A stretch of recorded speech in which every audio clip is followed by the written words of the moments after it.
I have to dive into paid marketing. It's where you're an OG, according to so many people, but especially Mike, who you worked with at Stitchfix. You said that paid marketing is, I love this, an accelerant and not a crutch.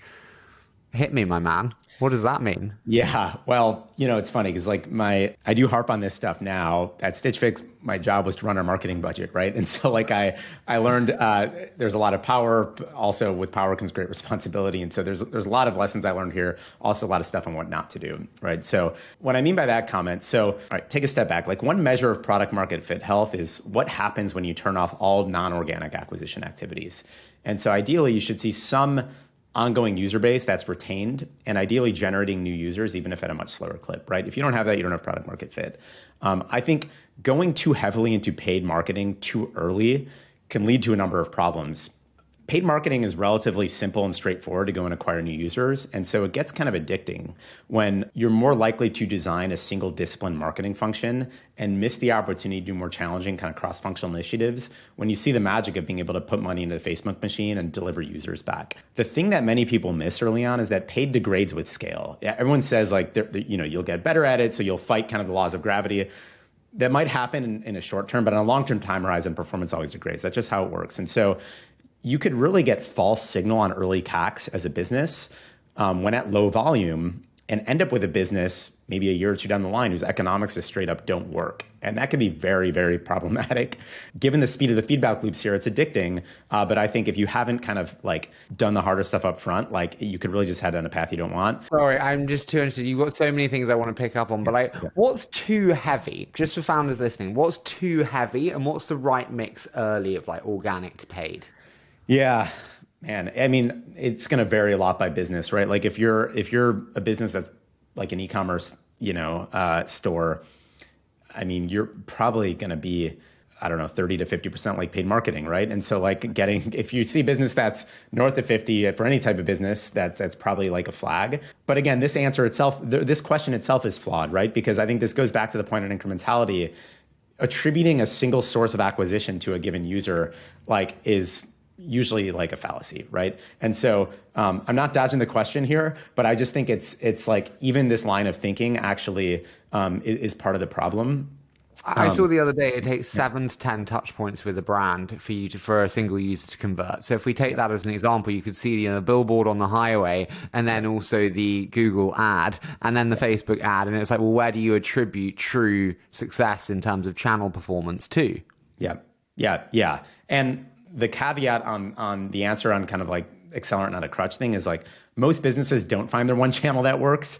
And so if it needs to be paid, that might be okay. Just make sure you have enough room in your AOVs or customer value to support that. And so, the payback calculation is very important. You said there about few people actually finding their channel. I'm with you. And then I have some companies that find it and it works. And I sit down with the teams and they go, but we need to diversify. And I'm like, you're getting too cute too soon. If it's working, just pummel it. Yep. Do you agree, or am I actually leading them down the wrong path, as most VCs do? Completely agree with you. No, I do agree, assuming that you're talking about early stage companies. Yeah. Where I disagree is once you're later stage, I'll take a Stitch Fix anecdote, right? This was around 2016, 2017, Cambridge Analytica. Do you remember the whole Cambridge Analytica thing? Basically Facebook ads. There's a lot of kind of conspiracy on what exactly made Facebook ads not performant for everyone at that time. But there was a period of time when the shit just wasn't working for people and performance took a big hit basically across the board. And we had a constraint that I set with my team was we would not get more than 50% concentrated in any one channel, even if it were short-term optimal to do so. Because part of it, we were getting closer to IPO, but you don't want to be too exposed to any one channel. And there's just at scale, there's a lot of kind of, just diversification risk. And so we actually weathered through that just fine. Even though Facebook took a hit, we were nimble enough to be reallocating during that time. We had a broad channel mix where we were running a pretty diverse portfolio at that time.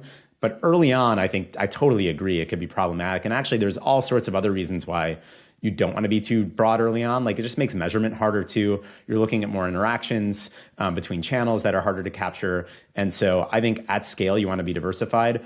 Early on, find your one. Ideally, that one channel is not necessarily paid marketing, but yeah, I'm with you on that, Harry. And you've done paid marketing at Stitch Fix. You've done paid marketing at Tilt. You advise many companies now as an investor on paid marketing and doing it effectively. broad, horrible question, but what have been some of the biggest lessons for you in terms of what it takes to do paid marketing really effectively, and where do people go wrong? Well, I think I harped on this measurement thing earlier because I think, and look, this might be changing now with like the IDFA stuff and kind of ATT, which is its own conversation. But I think one of the lessons I had in doing this stuff at scale was I started buying Facebook ads in 2012. And at that time, there was a lot of alpha from just being like a savvy media buyer. And like the people I used to learn from and talk with were like these, basically degen growth types that, would just continue to try to find kind of like basically arbitrage opportunities. And I'm talking specific to Facebook, but this kind of applies across most channels. Like, that type of, alpha gets arbitraged away over time. And ultimately what makes one great, or the only sustainable advantage on channels, is having great measurement, being sophisticated measurement, and then having great volume of creative, and great creative that performs. And so ultimately, like, the practice of performance marketing gets back down to, do you have a unique kind of user hypothesis, and are you generating creative that resonates with them at enough scale? And so like some of the biggest, most impactful changes we made at Stitchfix were lowering the bar to actually like creative content we just put out there. So rather than having very high produced kind of TV kind of quality video assets, let people shoot stuff on an iPhone, just get a lot more out there and feed it into the algo. I think the biggest lesson I will go back to is incrementality testing as like a real North Star. And this is like so many marketers just rely on these either overly simplistic last click attribution models, which give basically 100% of your credit to one channel, which oftentimes looks like search just because it's the most high intent channel you have in your mix. Or like some black box model that you're paying millions of dollars a year for to go and assign fractional credit and try to get you precision on like optimizing your channel mix down to a T. Like the reality is impact is rarely that direct. And so that doesn't mean that you shouldn't be measuring stuff. And I think a lot of brand marketing gets, it's kind of like, hey, this is marketing that's not measured. I would argue actually brand marketing should be held to performance guidelines just on a longer time horizon. But incrementality testing, I think, involves running holdouts across channels that actually incur a cost, but help you. I'll take a TV example, right? So this is actually an anecdote at Stitchfix. TV was an important channel for us over time, and we ran it out of our performance marketing group. It wasn't a brand marketing channel. Typically, when you're running TV, the measurement method you will use is called spike analysis. So run a spot, and you get post logs back from whoever you're buying TV from, basically down to the minute. If you look at, call it a 7-minute window around the time a spot airs, the lift in traffic above what their baseline traffic should be at that time gets attributed back to TV, and then you could apply conversion assumptions, and that's kind of who comes in. That's going to make your TV look very expensive, right? Because like that's ignoring any halo effect or kind of lift on other channels. And so for us, like when we wanted to decide, hey, how much do we want to scale up TV? We ran, and we were public when we did this. We were getting a bunch of like analysts covering us, being like, hey, Stitch Fix went off TV. Like, are there problems? But we ran an 8-week holdout test where we actually paused national TV advertising.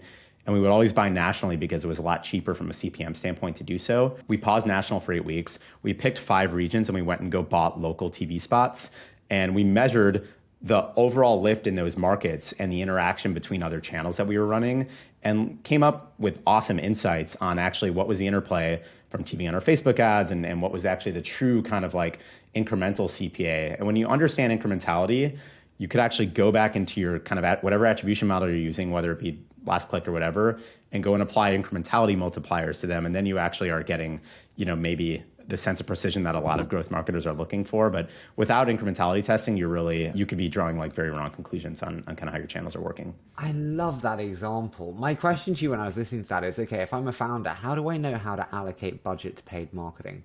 Like, what's too much? What's too little? I know it's a really base question, but like, how much?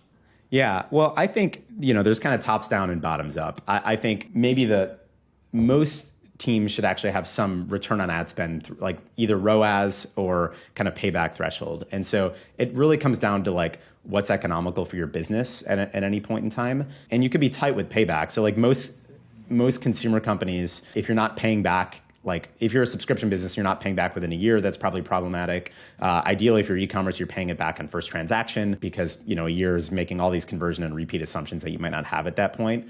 And so I do think ultimately payback period is probably the guiding metric that you want to make that decision. At Stitch Fix, like from a gross margin payback contribution margin payback standpoint, like a year was our final threshold, I think, but we had enough data on, what was repeat, where we kind of were able to like be like relatively kind of tight on that. But yeah, the how much kind of ultimately I think should boil down to whatever payback makes sense for your business. And typically that's either going to be first transaction or like some period of time.